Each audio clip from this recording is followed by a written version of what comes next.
Salam sejahtera dalam Tuhan kita Yesus Kristus untuk kita semua. Hari ini kita memasuki bulan yang baru di tahun 2022. Saya berdoa agar semua kita dalam keadaan yang sehat, baik, dan penuh dengan sukacita yang datang dari Tuhan kita Yesus Kristus. Nah, di bulan September ini kita akan mempelajari satu tema yang baru, yaitu hidup di dalam hadirat Tuhan. The presence of God atau hadirat Tuhan adalah tentang kehadiran Tuhan dalam kehidupan kita. Itu merupakan satu tindakan dari Allah untuk bersekutu dan berhubungan dengan manusia. Alkitab memberitahu kita bahwa sejak semula dahulu kala, manusia diciptakan oleh Tuhan untuk hidup di dalam hadirat Tuhan. Tetapi karena dosa, hubungan manusia dengan Tuhan menjadi rusak. Akibatnya manusia tidak lagi hidup di dalam hadirat Tuhan. Hubungan yang tadinya indah dan harmonis menjadi hilang karena dosa. Nah, kita bersyukur kepada Tuhan Yesus. Kenapa? Karena melalui pengorbanan Yesus di kayu salib, kita semua mendapatkan kembali akses untuk masuk ke dalam hadirat Tuhan dan terhubung kembali dengan Allah Bapa di sorga. Inilah salah satu alasan mengapa pengorbanan Yesus di kayu salib sangat begitu penting untuk kita, karena hanya melalui pengorbanan Yesus Anda dan saya, kita semua terhubung, terkoneksi kembali dengan Tuhan kita. Nah, mungkin sekarang kita bertanya-tanya, apakah hadirat Tuhan itu hanya ada di gereja? Apakah hadirat Tuhan itu hanya dirasakan pada saat WL menyanyikan sebuah lagu yang dengan musik pelan dan mengajak kita bernyanyi bersama-sama? Malam ini saya ingin memberitahu kita bahwa hadirat Tuhan itu tidak hanya ada di gereja. Hadirat Tuhan ada di setiap aspek kehidupan kita. Saya ingin katakan sekali lagi, hadirat Tuhan, the presence of God, itu tidak hanya ada di gereja. Hadirat Tuhan ada di setiap aspek kehidupan kita. Pertanyaannya adalah, bagaimana kita tahu bahwa hadirat Tuhan itu tidak hanya ada di gereja dan kita bisa merasakan hadirat Tuhan di dalam setiap aspek kehidupan kita? Nah, untuk merasakan hadirat Tuhan di dalam hidup kita setiap waktu, ada 4 hal yang ingin saya bagikan. Hal pertama yang harus kita tahu adalah mengenal sifat dan karakter Tuhan. Sekali lagi, mengenal sifat dan karakter Tuhan. Penting sekali untuk mengerti dan mengenal karakter Tuhan kita. Itu menentukan apakah kita bisa merasakan kehadirannya dalam kehidupan kita atau tidak. Salah satu sifat dan karakter dari Tuhan kita adalah Maha Hadir. Dia Maha Hadir. Artinya Tuhan tidak dibatasi oleh ruang dan waktu. Dia ada di segala tempat dan segala waktu. Artinya Tuhan tidak hanya ada di hari Minggu saja. Artinya Tuhan tidak hanya berada di dalam gereja saja. Tuhan ada di segala tempat dan segala waktu. Karena Dia adalah Allah yang Maha Hadir. Nah, mengenai kemahahadiran Tuhan ini, dalam kitab Mazmur pasal 139 ayat 7-12, di situ Raja Daud berkata demikian. Kemana aku dapat pergi menjauhi rohmu? Kemana aku dapat lari dari harapanmu? Jika aku mendaki ke langit, Engkau ada di sana. Jika aku menaruh tempat tidurku di dunia orang mati, di situ pun Engkau. Jika aku terbang dengan sayap fajar dan membuat kediaman di ujung laut, juga di sana tanganmu akan menuntun aku, dan tangan kananmu memegang aku. Ayat 11 dikatakan, jika aku berkata, biarlah kegelapan saja melingkupi aku, dan terang sekelilingku menjadi malam, maka kegelapan pun tidak menggelapkan bagimu, dan malam menjadi terang seperti siang. Kegelapan sama seperti terang. Apa yang digambarkan Daud di sini ingin menjelaskan kepada kita bahwa Tuhan tidak dibatasi oleh apapun. Bahkan di dalam kubur sekalipun, di ujung laut, di ketinggian langit, di situ ada Tuhan di sana. Artinya apa sih? Tuhan itu maha hadir. Nah, setelah kita mengenal dan mengerti tentang karakter Tuhan ini, hal kedua yang harus kita lakukan sekarang adalah mengundang Tuhan hadir dalam segala aspek kehidupan kita. Sekali lagi, mengundang Tuhan untuk hadir dalam segala aspek kehidupan kita. Tuhan memang maha hadir, tetapi kita harus mengundang Dia dan memberi Dia kesempatan untuk hadir dalam hidup kita.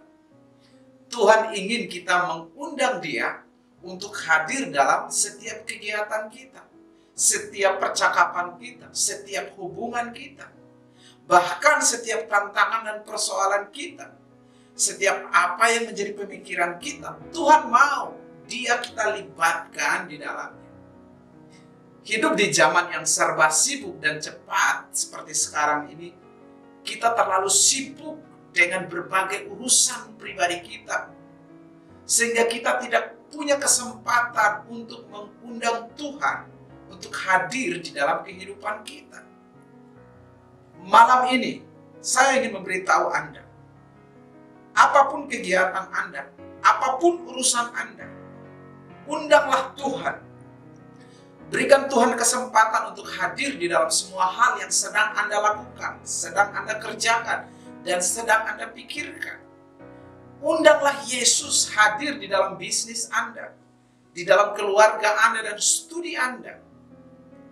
Saya percaya ketika Yesus hadir, Dia akan menuntun kita, memberi kita kekuatan, hikmat, dan pengertian untuk mengerjakan semuanya dengan baik.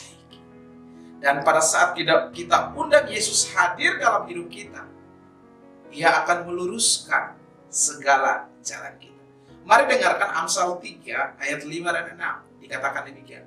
Percayalah kepada Tuhan dengan segenap hatimu dan jangan bersandar kepada pengertianmu sendiri. Ayat 6 katakan, akuilah Dia dalam segala lakumu. Artinya libatkan Dia dalam segala perencanaan kita. Kalimat berikut katakan, maka Ia akan meluruskan jalan. Undanglah Yesus dalam hidup kita setiap hari. Dia akan meluruskan jalan kita, mengarahkan kita kepada jalan-jalan yang baik. Sekarang hal ketiga yang harus kita lakukan, yaitu mengubah cara pandang kita tentang hadirat Tuhan. Sekali lagi, mengubah cara pandang kita tentang hadirat Tuhan. Saya ingin kasih tahu, hadirat Tuhan bukan berbicara soal tempat, tetapi tentang kesadaran kita. Sekali lagi, hadirat Tuhan bukan soal tempat, tetapi tentang kesadaran kita. Tidak ada tempat yang lebih dekat dengan Tuhan daripada kesadaran kita akan hadirat Tuhan. Di mana saja, kapan saja, kita bisa merasakan hadirat Tuhan kalau kita sadar akan kehadiran Tuhan. Di rumah kita bisa merasakan hadirat Tuhan kalau kita punya kesadaran akan kehadiran Tuhan di dalam rumah kita. Di kamar tidur kita bisa merasakan hadirat Tuhan kalau kita punya kesadaran akan kehadiran Tuhan. Pada saat sedang menyetir mobil atau motor, kita juga bisa merasakan hadirat Tuhan kalau kita punya kesadaran. Di kantor, di sekolah, di mana saja kita bisa merasakannya, asal kita punya kesadaran. Itu sebenarnya Bapak, Ibu, dan saudara-saudari, kehadiran Tuhan dalam hidup kita itu sangatlah penting. Pada saat Tuhan hadir dalam hidup kita, kehadiran Tuhan itu akan memperbaharui pemikiran kita, memberikan kita damai, sukacita. Kita akan menjadi orang-orang yang berbeda. Keluaran 33 ayat 15 dan 16 dalam Alkitab, terjemahan bahasa Indonesia masa kini. Di situ Musa berkata demikian kepada Tuhan. Jawab Musa, kalau Tuhan tidak ikut dengan kami, jangan suruh kami meninggalkan tempat ini. Bagaimana orang akan tahu bahwa engkau berkenan kepada saya dan kepada bangsa ini jika engkau tidak menolong kami? Kalimat berikut sangat menarik. Dikatakan demikian. Kehadiran Tuhan di tengah kami akan membedakan kami dari bangsa-bangsa lain di bumi. Saya ingin ulangi kalimat terakhir dari ayat ini. Kehadiran Tuhan di tengah-tengah kami akan membedakan kami dari bangsa-bangsa lain di bumi ini. Artinya apa? Hadirat Tuhan mengubahkan kita menjadi pribadi yang baru, memperbaharui pemikiran kita, memberikan kita kekuatan, damai dan sukacita yang baru, dan lebih lagi membawa perbedaan dalam kehidupan kita. Saya berdoa sepanjang bulan ini kita mendapatkan pewahyuan dari firman Tuhan, sehingga semakin hari kita semakin hidup dan bertumbuh di dalam hadirat Tuhan. Sekarang hal yang terakhir, hal keempat yang ingin saya bagikan kepada kita untuk mengalami hadirat Tuhan adalah menghormati hadirat Tuhan. Sekali lagi, menghormati hadirat Tuhan. Nah, tadi saya sudah katakan di awal bahwa salah satu karakter daripada Tuhan kita adalah Maha Hadir. Artinya, Tuhan tidak terbatas oleh ruang dan waktu. Dengan kata lain, Tuhan ada dimanapun kita berada. Saat beraktivitas, bekerja, sekolah, olahraga, bahkan saat tertidur pun Tuhan memperhatikan bagaimana kita menjalani hidup kita. Nah, tetapi jika hadirat Tuhan ada di mana-mana, mengapa banyak dari kita tidak mengalaminya? Coba pikirkan sejenak. Jika kehadiran Tuhan ada di segala tempat, mengapa kita tidak mudah mengalami hadirat Tuhan? Mengapa hadirat Tuhan seakan hanya hadir di hari Minggu saat beribadah, sementara kita tidak mengalaminya di hari-hari lain? Bapak, Ibu, dan saudara-saudari, kunci dari mengalami hadirat Tuhan adalah hormat.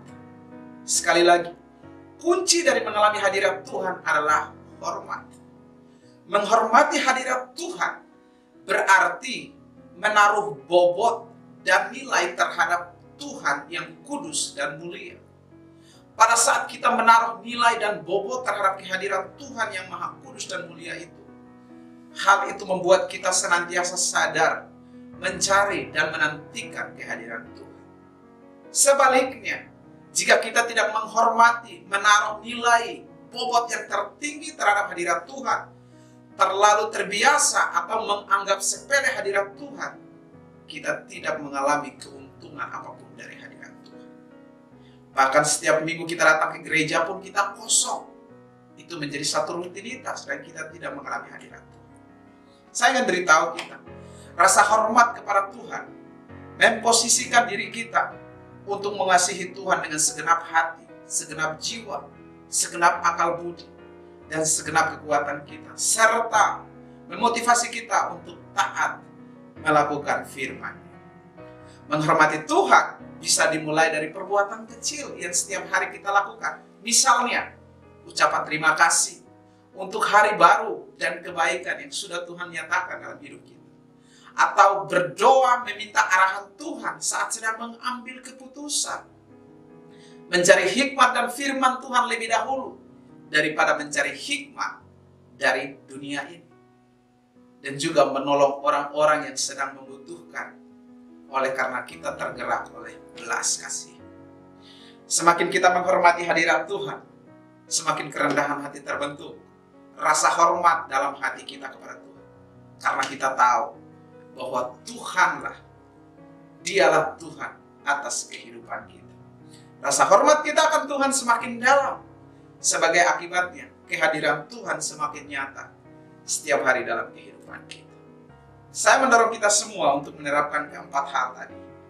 Yaitu yang pertama, mulailah kenal dan mengerti dengan baik karakter daripada Tuhan. Sesudah Anda tahu tentang karakter Tuhan, kemudian undanglah Tuhan hadir dalam kehidupan kita setiap hari. Jangan cuma hari Minggu saja. Yang ketiga, mulai ubah cara pandang kita tentang hadirat Tuhan. Nah, setelah kita mengerti, yang keempat adalah menghormati hadirat Tuhan. Sepanjang bulan ini kita akan fokus untuk belajar lebih dalam mengenai hidup di dalam hadirat Tuhan. Saya berdoa, biarlah semua kita diberkati oleh Tuhan. Tuhan Yesus memberkati, mari kita berdoa. Tuhan, terima kasih untuk malam ini. Hati dan pikiran kami disegarkan kembali tentang firman Tuhan. Bagaimana pentingnya kehadiran Tuhan dalam kehidupan kami. lebih daripada semua hal yang kami butuhkan. Kami tahu bahwa kehadiran Tuhan lebih daripada segala-galanya. Kami sudah ditebus oleh Engkau, dimerdekakan oleh Engkau. Bantulah kami untuk sadar akan kehadiran Tuhan.